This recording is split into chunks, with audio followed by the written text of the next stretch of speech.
हुई है इस पर समाजवादी पार्टी की ओर से। और इस वक्त की बड़ी खबर आपको बता दें, जहां पर अनुराग ठाकुर ने ये कहा है कि दंगा रुकवाने वाले बीजेपी में आते हैं और दंगा करवाने वाले समाजवादी पार्टी में आते हैं। समाजवादी पार्टी उम्मीदवार नाहिद हसन जेल में है, अब्दुल्ला आजम बेल पर हैं, ये कहा गया है उनकी ओर से। उन्होंने कहा कि समाजवादी पार्टी के, सपा के समाजवाद का असली खेल यही है, या तो प्रत्याशी को जेल या फिर प्रत्याशी को बेल। अनुराग ठाकुर का समाजवादी पार्टी पर बड़ा हमला, समाजवादी पार्टी उम्मीदवार नाहिद हसन जेल में है। उन्होंने कहा, ये भी कहा अब्दुल्ला आजम बेल पर हैं। उन्होंने कहा समाजवादी पार्टी के समाजवाद का असली खेल यही है, या तो उम्मीदवार को जेल या फिर बेल।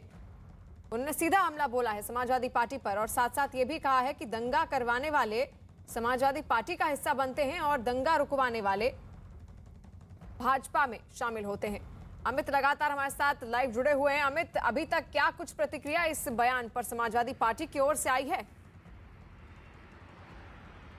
देखिए, अभी तक फिलहाल समाजवादी पार्टी की तरफ से कोई प्रतिक्रिया इस बारे में नहीं है। जाहिर तौर पे थोड़ी देर बाद हो सकता है कि समाजवादी पार्टी पलटवार करे अनुराग ठाकुर ने जिस तरीके से बयान दिया, लेकिन ये भी हकीकत है कि कैराना से जिस शख्स को, नाहिद को समाजवादी पार्टी ने टिकट दिया था, वो गैंगस्टर एक्ट का आरोपी था। और फिलहाल जैसे ही नाहिद वो अपना नॉमिनेशन फाइल करने जा रहे थे, पुलिस ने, यूपी पुलिस ने उन्हें गिरफ्तार कर लिया है। तो एक बड़ा हमला, और जिस दिन समाजवादी पार्टी ने नाहिद को टिकट दिया था कैराना से, उस दिन भी बीजेपी लगातार हमलावर थी। हम वापस आएंगे, लेकिन इस वक्त समाजवादी पार्टी से विजय राठी हमारे साथ फोन लाइन पर जुड़ गए हैं। विजय जी, बहुत स्वागत है आपका। केंद्रीय मंत्री अनुराग ठाकुर का बयान आपने सुना होगा। उन्होंने कहा कि जो लोग दंगे करवाते हैं वो समाजवादी पार्टी का हिस्सा बनते हैं और रुकवाने वाले बीजेपी का हिस्सा बनते हैं। क्या प्रतिक्रिया आपकी?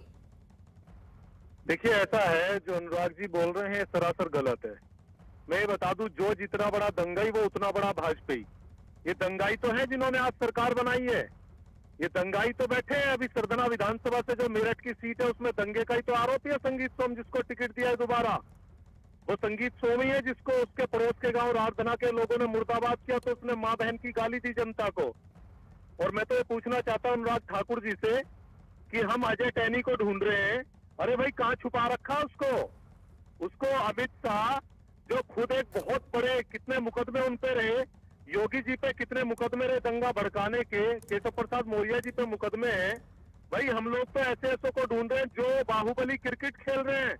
आपकी पुलिस उनके लिए पिच तैयार कर रही है, और वो पुलिस जो जांच कर रही है वो उन्हीं के अंडर है।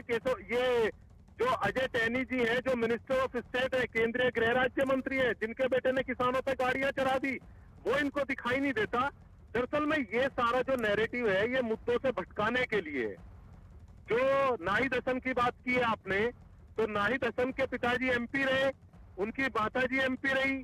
दो परिवार है, कद्दावर परिवार है। कभी हुकम सिंह रहे सांसद, कभी मुनव्वर हसन रहे। वही वो चुनाव न जीत जाए, इसलिए ये सब कार्यवाही इस समय पे चल रही है।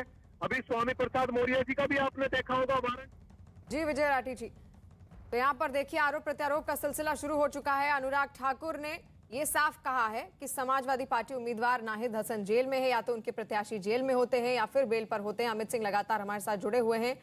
अमित, समाजवादी पार्टी की ओर से तो प्रतिक्रिया आ गई है, लेकिन आरोप प्रत्यारोप का ये दौर अभी भी नहीं थमेगा।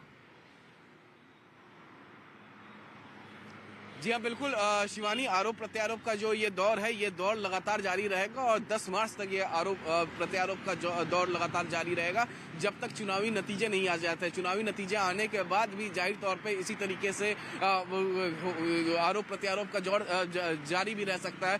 तो जिस तरीके से कैराना से जो समाजवादी पार्टी के उम्मीदवार थे नाहिद, उन्हें यूपी पुलिस ने गिरफ्तार किया, गैंगस्टर एक्ट के आरोपी थे, और जैसे ही समाजवादी पार्टी ने उन्हें टिकट दिया था, बीजेपी हमलावर हो गई थी। जाहिर तौर पे समाजवादी पार्टी बैकफुट पर थी, समाजवादी पार्टी डैमेज कंट्रोल कर रही थी। तो वहीं जिस तरीके से स्वामी प्रसाद मौर्य, दारा सिंह चौहान, धर्म सिंह सैनी और तमाम बागी विधायक जब रिजाइन किए थे बीजेपी से, वो समाजवादी पार्टी की तरफ रुख कर रहे थे। हालांकि अभी तक जो है ये जो तमाम नेताओं ने ज्वाइनिंग की है, उस दौरान बीजेपी अपना डैमेज कंट्रोल कर रही थी। स्वतंत्र देव सिंह और सुनील बंसल ने खुद कमान संभाला था। और आज